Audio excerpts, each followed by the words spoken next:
Hey guys, No Nonsense Know-How here, and today's going to be some ultra fast-paced instructions on how to replace the steering coupler in this 2012 Hyundai Sonata. This should go for, I believe, 2011 to 2014. A very common problem.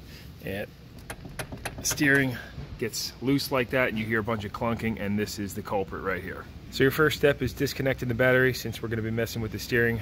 10mm on there, loosen that and remove the negative terminal. Now rotate your steering wheel until you expose the Phillips screw. You can flex this back a little bit if you have to. Remove that and the one from the other side. Come down on the bottom of the steering and pop that Phillips out. And then on this bottom cover you're gonna have 1, 2, 3, 4. So on this piece, just stick a little pocket screwdriver in right here, start prying that back, and you see it has 1, 2, 3 of those plastic tabs. And you're going to very carefully work your way around this plastic panel and popping it off. It's going to be locked here and all along the top. Luckily, none of these connectors broke. So when you get that off, you're going to have 3 electrical connections up top. These are just, you push in on this tab, pull back. 1 down on the bottom, same thing, push in, and then the data link connector. So this is going to be right in the steel bracket, and all you do to get that out is push in on both of these tabs on the side. Squeeze in and that'll slide out. You might have noticed I had the fuse panel cover off too. Just makes it a little easier to grab in here and remove it. Now remove this steel cover. You got 5 10mm head bolts. Get this harness going under the steering wheel out of your way. So you fold back on that and then press in on this top one. And then on the bottom, you're going to notice you have a clip holding it into that steel bracket. So using a tool like this makes easy work of removing that, and then just tuck her back. And lower your steering column down. And then on the bottom, I'm going to need 2 hands for this, but you're going to want to remove these covers. You see they kind of just snap together. Of course, take your keys out. Those covers slid out with ease, and you can see how they're put together.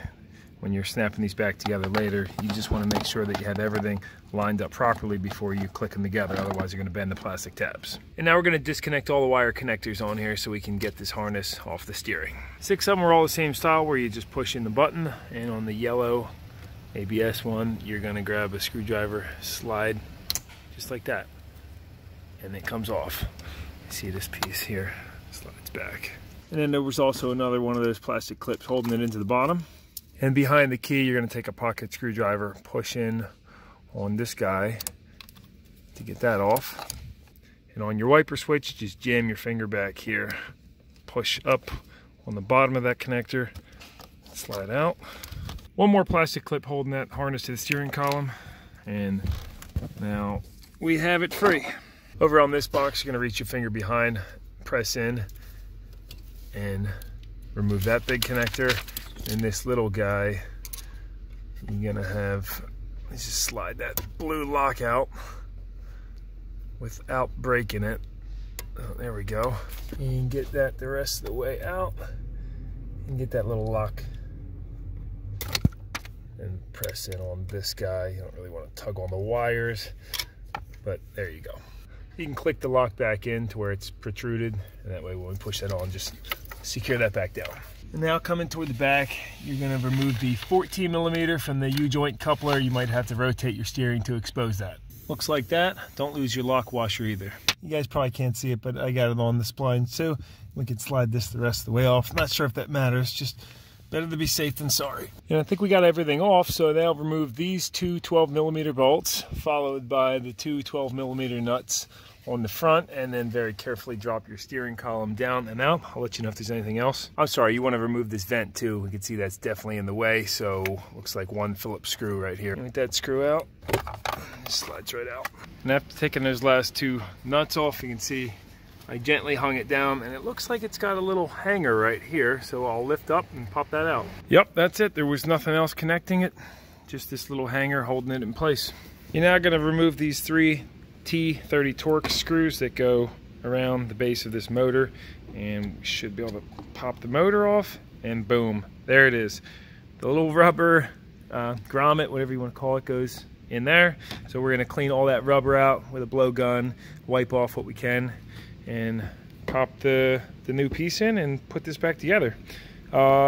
assembly is going to be reverse of removal. I know a lot of people don't like to hear that, but if you made it this far, it's going to be very easy for you to just use the reverse this video, you know, put it back together just like that, and I'll get going and let you know if there's any tips you might need along the way. After using an air gun to blow everything out, I did find it necessary to get in there with a pocket screwdriver to clean all the rubber chunks. You see it's still stained up a little bit, but that's not going to harm anything. This is not directional, so press your new bushing in, and then let's get this going back together. And we're all back together, so a couple tips for you. When you're putting this column back in, definitely could be helpful to have a friend with you. Let me get this key out. Have a friend with you to lift that, because it's a little hard getting that hook started, you know, that one I showed you originally, but after you get that started, then you can start all 4 bolts. And speaking of, when you're putting those 4 bolts in, or the plate bolts, always hand start all of them, so before you go tightening anything down, that way you don't have any alignment issues. And probably the most important part is when you're putting this 14mm head bolt back in, the U-joint. I don't know what the torque spec is, but I did put a dab of Loctite on that and make sure to tighten that good, because if that came off going down the road and, you know, this slid down, you'd have no steering at all. Remember I was talking about the alignment issues? Well, it's pretty hard to mess it up because this bolt wouldn't go in if you didn't have it clocked right. Otherwise, I did go ahead and pull this rubber back, so getting this cover started is easier. And see that tab back down there? That snapped in tight, and then we can push this rubber weather stripping back on. We're ready to start this up. Hopefully no lights. And everything went out. Cool. No more clunking in the steering. That's going to be fixed. I'll throw this over on the alignment rack now and see what we're at. The alignment shouldn't be off, but this person has a lifetime alignment package with us, so might as well check it. Ended up having to tweak the front toe just a touch, but otherwise things are looking just fine. The caster and camber are on the edge of spec, but on the test drive this car didn't pull or have any problems, so I'm not going to mess with that right now, especially since they're not adjustable according to this computer. Alright guys, well that's going to wrap this video up. So if it was helpful, consider dropping it a big thumbs up. If I missed anything, I'll make sure to update that in the description. You got any feedback, feel free to drop comments down below too. I'll also try and drop a link in the description to some of the tools or that part on Amazon. So if you purchase through those, that helps out the channel big time with a small commission. Doesn't cost you anything extra. And yeah, that was an overview of what's involved with replacing the steering coupler on a 2011 to 2014 Hyundai Sonata. Thanks for watching. Oh, and sometimes people say I speak too fast, so if you want to slow down the video, there is, if you're on your mobile, you can hit up here and change the speed down to like 75%, or same thing on the browser. I think it's down on the bottom though. So just a little tip for you.